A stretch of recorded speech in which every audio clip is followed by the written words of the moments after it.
Hi friends, ఈ video ద్వారా మనం ఆర్థిక సంఘం యొక్క విధులు అంటే కేంద్రము రాష్ట్రాల యొక్క నిధుల పంపకాల గురించి కొన్ని అంశాలు తెలుసుకుందాం. రాష్ట్రాలకు కేంద్రం నిధులను పంపిణీ చేయాలనే భావన బ్రిటిష్ ప్రభుత్వం నుండి ఉన్నది. 1870లో లార్డ్ మెకాలే దీనికి అంకురార్పణ చేశారు. 1935 చట్టాలు రాష్ట్రాలకు మరిన్ని నిధులు, అధికారాలు బదిలీ చేశాయి. స్వతంత్ర భారతంలో 280వ అధికరణ కింద ఆర్థిక సంఘం ఏర్పడింది. స్వతంత్రం వచ్చిన తొలినాళ్లలో కేంద్రానికి ప్రధానంగా ఆదాయ మరియు ఎక్సైజ్ పన్నుల ద్వారానే రాబడి ఉండేది. రాష్ట్రాలకు భూమి శిస్తే ప్రధాన ఆదాయ వనరు. కాలక్రమంలో కేంద్ర రాష్ట్రాల ఆదాయ లోట్లు పెరిగిపోయింది. 1989-90లో కేంద్ర ప్రభుత్వ ఆదాయ లోటు 7,000 కోట్లు, అన్ని రాష్ట్రాల ఆదాయ లోటు 4,451 కోట్లు. 2022-23 నాటికి కేంద్రం లోటు 11 లక్షల కోట్లు, అన్ని రాష్ట్రాల కేంద్రపాలిత లోటు 1,25,000 కోట్లు. రాష్ట్రపతి 2024 ప్రారంభంలో 16వ ఆర్థిక సంఘాన్ని నియమించారు. ఇప్పటి వరకు 15 ఆర్థిక సంఘాలు నియమించబడింది. 2024లో 16వ ఆర్థిక సంఘాన్ని నియమించారు. అరవింద్ పనగరియా చైర్మన్గా.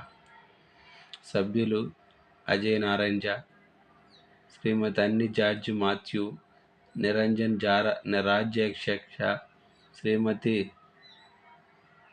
సౌమ్య కాంతి ఘోష్, సెక్రటరీగా రితిక్ రంజనం పాండే నియమితులయ్యారు. 280 రాజ్యాంగ అధికరణ ఆర్థిక సంఘానికి కొన్ని ముఖ్య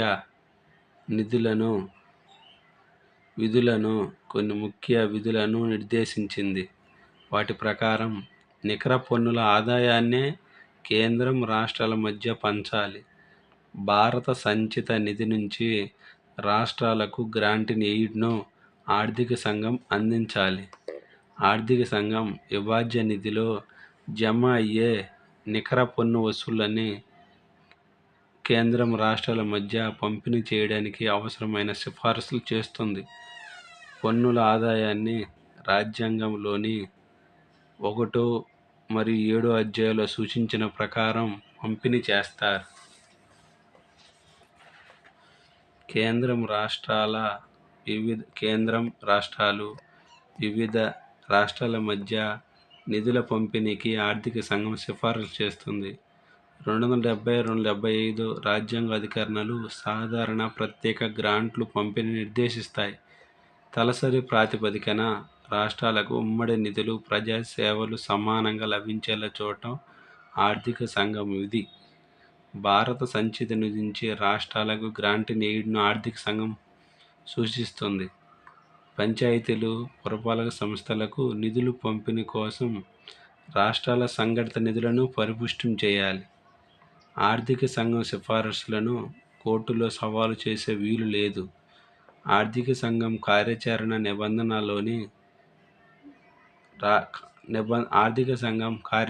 నిబంధనావళిని రాష్ట్రపతి ఉత్తర్వుల్లో పొందుపరుస్తారు. 15వ ఆర్థిక సంఘం కార్యాచరణ నిబంధనలోని కొన్ని అంశాలకు విమర్శలకు లోనే అయ్యాయి. తన సిఫారసులకు 1971 నాటిది కాకుండా 2011 జనగణనను ప్రాతిపదికగా తీసుకోవాలన్న సూచనపై పెద్ద వివాదమే రేగింది. భారత్లో మొదటి నుంచి కేంద్రం రాష్ట్రాల మధ్య నిధుల పంపకంలో సమతూకం కొరవడింది.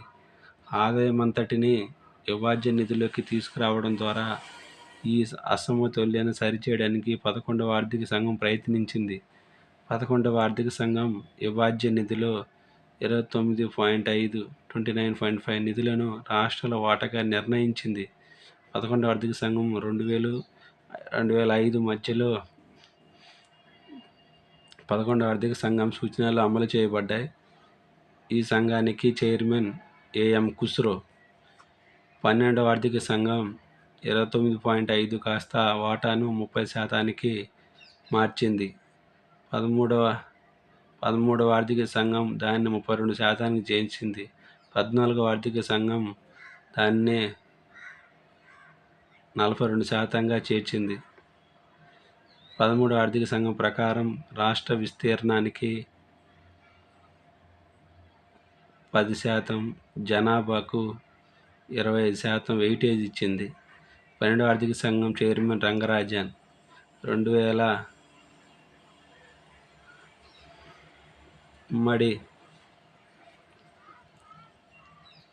ఉమ్మడి ఏపీకి 7.356. 13వ ఆర్థిక సంఘం ప్రకారం రాష్ట్ర విస్తీర్ణానికి 10%, జనాభాకి 25%. 13వ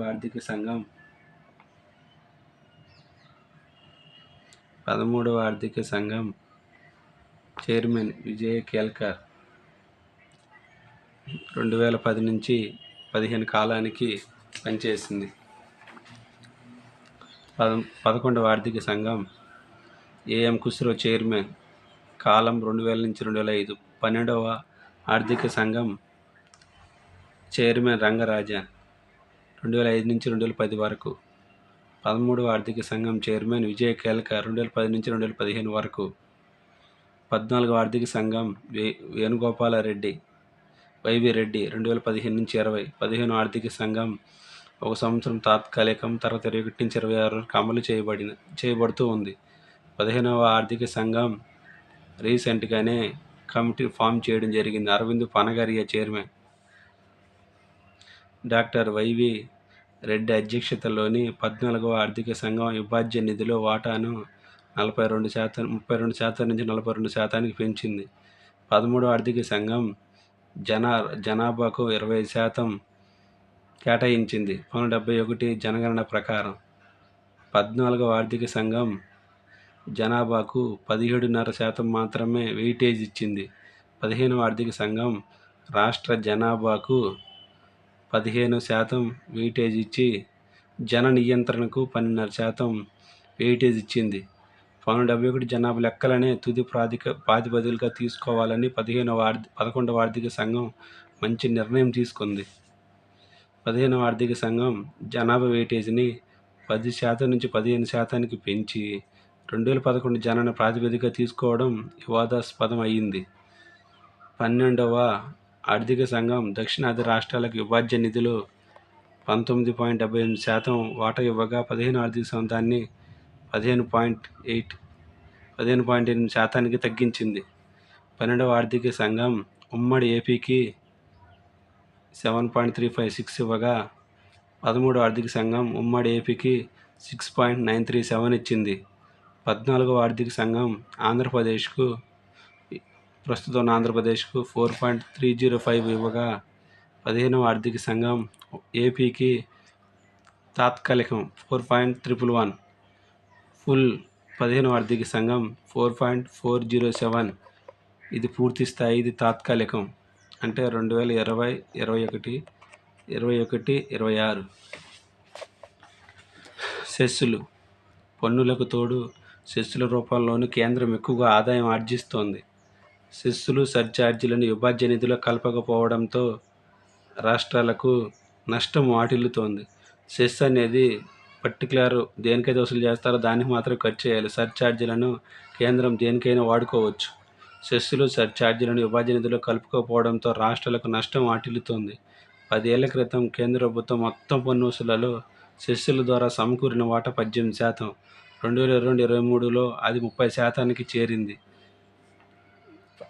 ఆర్థిక సంఘం యొక్క విధులు: పన్నుల రాబడులలో కేంద్రం, రాష్ట్రాల మధ్య వాటాను నిర్ణయించుట. దీన్ని వర్టికల్ డెవల్యూషన్ అంటారు. అంటే 100% 59-41 కేంద్రానికి, మరి రాష్ట్రానికి. దీన్ని వర్టికల్ డెవల్యూషన్ అంటారు. రాష్ట్రాల మధ్య వాటా నిర్ణయించడం. ఈ 41% వివిధ రాష్ట్రాలకు వాటాలు నిర్ణయించడాన్ని హారిజాంటల్ డెవల్యూషన్ అంటారు. రాష్ట్రపతి సూచించిన ఇతర అంశాలను సిఫార్సులు అందిస్తుంది. జిఎస్టీ అమలు అనంతరం ఆర్థిక సంఘం ప్రాధాన్యత తగ్గింది. కారణం, కేంద్ర ప్రభుత్వం విధించే పరోక్ష పన్నులు జిఎస్టీ కౌన్సిల్ పరిధిలో గలవు. ప్రస్తుతం ఆర్థిక సంఘం పరిధిలో కార్పొరేషన్ పన్ను, ఆదాయ పన్ను, basic custom duty, anti dumping duty, petroleum ఉత్పత్తులపై కేంద్ర ఉత్పత్తి సుంకం మాత్రమే ఉన్నాయి. Okay, thank you friends.